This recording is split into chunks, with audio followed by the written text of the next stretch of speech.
शाम हो गई है, मैं घर जा रही हूँ। नहीं राधा, मुझे कुछ कहना है। क्या कहना है?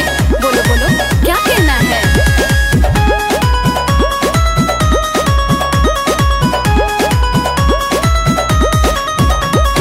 कल मेरे घर राधे गोकुल में आना, माखन का केक मेरे हाथों से खाना। मैं कैसे आऊँगी? हाँ हाँ, कल मेरे घर राधे गोकुल में आना, माखन का केक मेरे हाथों से खाना। पूछेंगे कौन है ये लड़के जो भैया, कहोगे क्या मेरे किशन कन्हैया, कहोगे क्या मेरे प्यारे कन्हैया, कहोगे क्या मेरे किशन कन्हैया, कहोगे क्या मेरे प्यारे कन्हैया।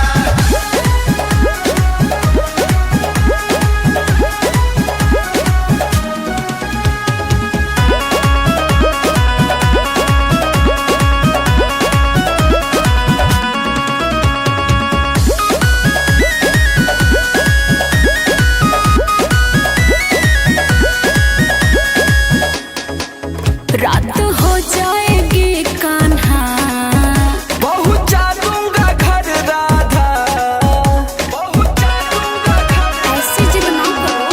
रात हो जाएगी कान्हा, पहुँचा दूंगा घर राधा।